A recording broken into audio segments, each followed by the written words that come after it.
ఓం శ్రీ గురుభ్యో నమ. అంగారక గ్రహం కుజగ్రహానికి కుజస్తంభన అంటాం మనం. అంటే కుజస్తంభన అంటే ఏ గ్రహానికి కూడా లేనటువంటిది, కేవలం కుజుడికి మాత్రమే వచ్చేటటువంటి ఒక అవస్థ, దాన్నే స్తంభన అంటారు. అంటే ఎప్పుడు కూడా ఒక రాశి నుండి వేరొక రాశికి సంచారం చేసేటప్పుడు మిగతా గ్రహాలతో కాకుండా కుజుడు స్తంభించడం జరుగుతూ ఉంటుంది. అంటే ఒక్కొక్కసారి గ్రహాలు కుజుడు 45 రోజుల పాటు ఒక రాశి నుంచి మరొక రాశికి వెళ్ళిపోతుంటాడు. ఒక్కొక్క రాశి నుంచి ఒక్కొక్క రాశికి వెళ్ళేటప్పుడు ఆ రాశిలోని 45 రోజుల కంటే ఎక్కువగా ఉంటే దాన్ని స్తంభన అంటారు. అంటే స్తంభన అంటే ఏ గ్రహం ఏ రాశిలో ఎంతకాలం ప్రయాణం చేయాలో ఆ ప్రయాణం అటువంటిది.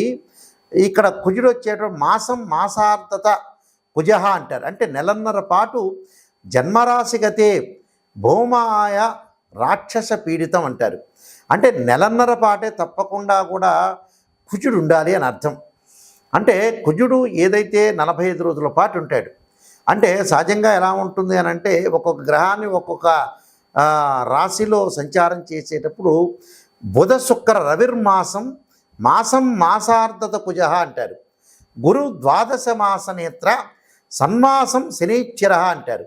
అందువల్ల ఏ గ్రహం ఏ రాశిలో ఎంతకాలం ఉండాలో మనం చూడాలి. అలానే కుజుడు విషయానికి మనం ముఖ్యంగా వస్తే అక్టోబర్ 20వ తారీఖు పునరసు నక్షత్రం 4వ పాద ప్రవేశంతో కర్కాటక రాశిలోకి ప్రవేశిస్తాడు మధ్యాహ్నం 2:20 అదే అక్కడ ఏదైతే అక్టోబర్ 20వ తారీఖు నుంచి జనవరి 21వ తారీఖు వరకు కూడా మనకి 92 రోజుల పాటు ప్రవేశం జరుగుతుంది. అంటే జనవరి 21వ తారీఖున ఉదయం 10:04 వరకు ఉంటాడు.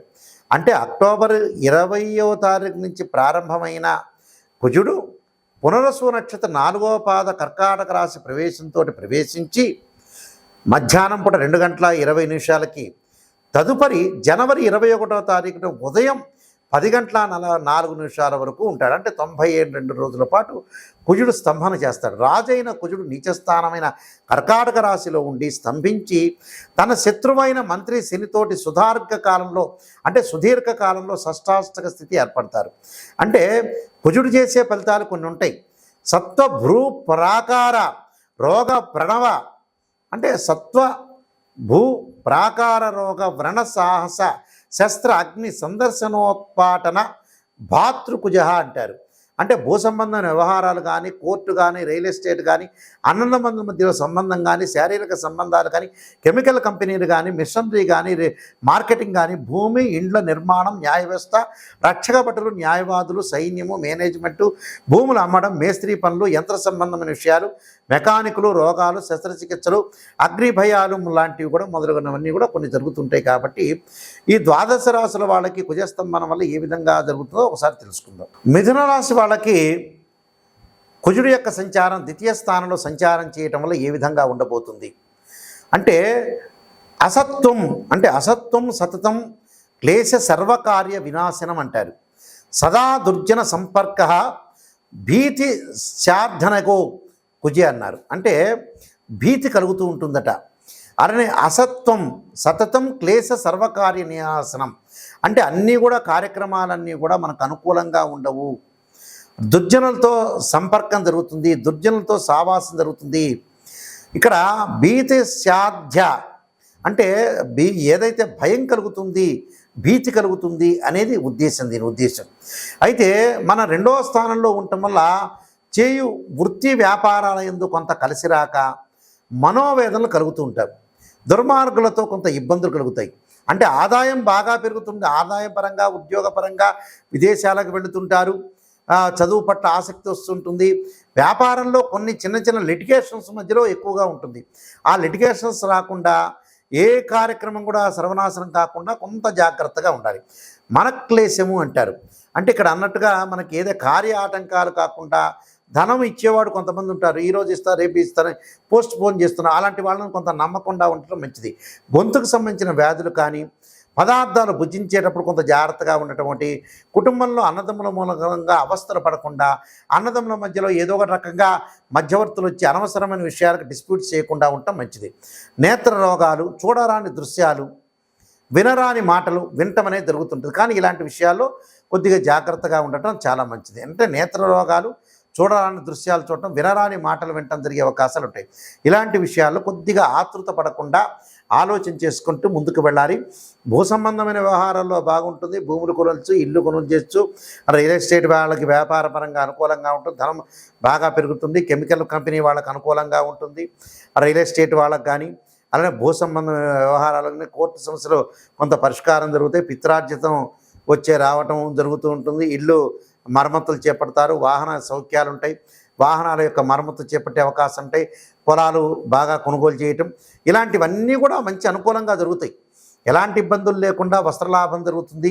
ఇష్టకార్య సిద్ధి జరుగుతుంది. కొంత ఆరోగ్యపరంగా చిన్న చిన్న ఇబ్బందులు కలుగుతాయి తప్పితే అంత ఆందోళన చెందాల్సిన పని లేదు. కొంత లాభం కలుగుతుంటుంది. ఎంతటి పనైనా కూడా ధైర్య సాహసాలతో కొంత విజయం సాధిస్తారు. కానీ అది లేట్ జరిగే అవకాశాలు ఒకటి ఉంటుంది. అదొక్క విషయాన్ని మీరు గుర్తుపెట్టుకొని ముందుకెళ్తే సరిపోతుంది చాలు. ఈ కుజగ్రహ దోషం ఉంటే తప్పకుండా మన జాతకపరంగా కూడా జన్మలగ్నాన్ని అనుసరించి 2, 4, 7, 8, 12 స్థానాల్లో కుజుడు ఉంటే కుజదోషం అంటారు. ఈ గోచారాన్ని చెప్పేటప్పుడు ఫలితాల్లో 3, 6, 11 స్థానంలో గోచారీత్యా బాగుంటే మనకి సుఫలితాలు ఇస్తాడని శాస్త్రవచనం గోచారం చెప్తుంది. కుజుడు మనం బాగలేదు అని అంటే మనం ఏం చేయాలి? గోచారం అనే చంద్రరాశి నుంచి మన భర్త చార్ట్ చెప్పేటప్పుడు లగ్నం నుంచి చెప్తారు. మరి కుజుడు మనకు అనుకూలంగా లేకపోతే ఏం చేయాలి అని అంటే, భూమి సంబంధించిన వివాదాలు ఉన్న వాళ్ళు తప్పకుండా భూసూక్త పారాయణం చేయటం ఒకటి. వేదంలో చెప్పినట్టుగా భూసూక్త పారాయణం చేయాలి. భూ సంబంధ వ్యవహారాలు కానీ, కోర్టు సమస్యలు కానీ, అలానే కోర్టు సమస్యలు కానీ పరిష్కారం కాకపోతే కార్తవీర్యార్జునుడి యొక్క మంత్రం ఒకటి. అలానే కుజుడు సంబంధించిన నేను చెప్తాను ప్రత్యేకంగా అంగారక గాయత్రి మంత్రం, అంగారకాయుధే శక్తి హస్త ఇది మే తన్నో భౌమ ప్రచోదయాత్ అనే మంత్రాన్ని, అలానే సుబ్రహ్మణ్య స్వామి యొక్క ఆరాధన, అంటే వివాహపరంగా దోషాలు ఉంటే కూడా సుబ్రహ్మణ్య స్వామి యొక్క ఆరాధన చేయాలి. తత్పురుషా విద్యే మహాసేనా ఇది మే తన్నో షణ్ముఖ ప్రచోదయాత్ అనే మంత్రాన్ని. ఇవన్నీ కుదరదండి గురువుగారు ఒక మంచి శ్లోకం చెప్పండి అంటే మనకు సహజమైన శ్లోకం ఉంటుంది. ధరణీ గర్భ సంభూతం విద్యుత్కాంతి సమప్రభం కుమారశక్తి సంచ మంగళం ప్రణమామ్యం అనే మంత్రాన్ని కూడా చక్కగా చదువుకోవచ్చు. అలానే మంగళవారం పూట రాహుకాలంలో దీపం పెట్టడంతో పాటు సుబ్రహ్మణ్య స్వామి యొక్క ఆరాధన, మంగళవారం పూట 2 సర్పాలను దానం చేయాలి. సర్పాలను దానం చేయటమే కాకుండా నాగరాజును ఆరాధన చేయటం కూడా మంచిది. నాగరాజును ఎలా ఆరాధన చేస్తారంటే, నాగరాజాయుధే పృథ్వీధరాయుధీమే తన్నో సర్ప ప్రచోదయాత్ అనే మంత్రాన్ని చక్కగా చదువుకోవటం ఒకటి. ఇంకా వేద మంత్రం వచ్చిన వాళ్ళు నమో అస్తు సర్పేభ్య ఏకేచ పృథ్వీమనో ఏ అంతరిక్షే ద్వితీయేభ్య సర్పేభ్యో నమః అనే మంత్రాన్ని కూడా చక్కగా చదువుకోవచ్చు.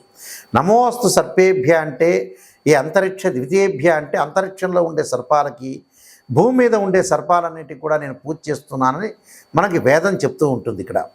అలానే వేద మంత్రం కూడా చదువుకోవచ్చు. అది రాని వాళ్ళు కూడా నేను చెప్పినట్టుగా నాగరాజాయుధే పృథ్వీధరాయుధీమే తన్నో సర్ప ప్రచోదయాత్ అనే మంత్రాన్ని కూడా చక్కగా చదువుకోవచ్చు.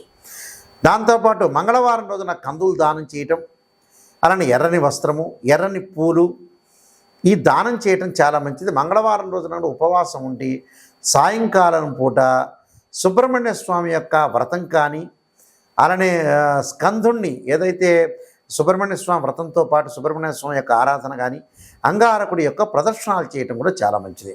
అంటే నవగ్రహాల్లో అంగారకుడు ఉంటాడు కాబట్టి అంగారకుడి యొక్క త్రికోణాకార మండలి అడకధాన్య సూపర్ అంగారగ్రహ ఆవాహయామి స్థాపయామి పూజయామి అంటారు.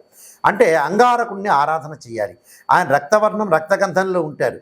అందువల్ల ఎరుపు మంగళవారం వీలైతే ఎరుపు దుస్తులు ధరించి చక్కగా ఎరుపు వస్త్రము, కందులు, ఎర్రని పూలు బ్రాహ్మణోత్తములకు దానం చేయటం చాలా మంచిది. అది ఎప్పుడు చేయాలి? మంగళవారం రోజున కుజహోరలో చేయటం కానీ, లేకపోతే ప్రదోషకాల సమయంలో కానీ చేస్తే మనకి అంగారకుడి యొక్క దోషం పోయే అవకాశాలు ఎక్కువ ఉంటుంది. అంటే అందరూ చేయొచ్చు, తప్పలేదు. ద్వాదశ రాశుల వాళ్ళందరూ కూడా చేయొచ్చు. కొన్ని రాశుల వాళ్ళకి మంచి ఫలితాలు, కొన్ని రాశుల వాళ్ళకి మిశ్రమ ఫలితాలు, కొన్ని రాశుల వాళ్ళకి చెడ ఫలితాలు ఉంటాయి. కాబట్టి అందరూ కూడా భగవంతుని ఆరాధన చేయటంలో తప్పులేదు. కానీ మీరు భగవంతుని ఆరాధన చేయండి. మీ అందరికీ కూడా మంచి జరగాలని ఆశిస్తూ సర్వే జనా సుఖినో భవంతు.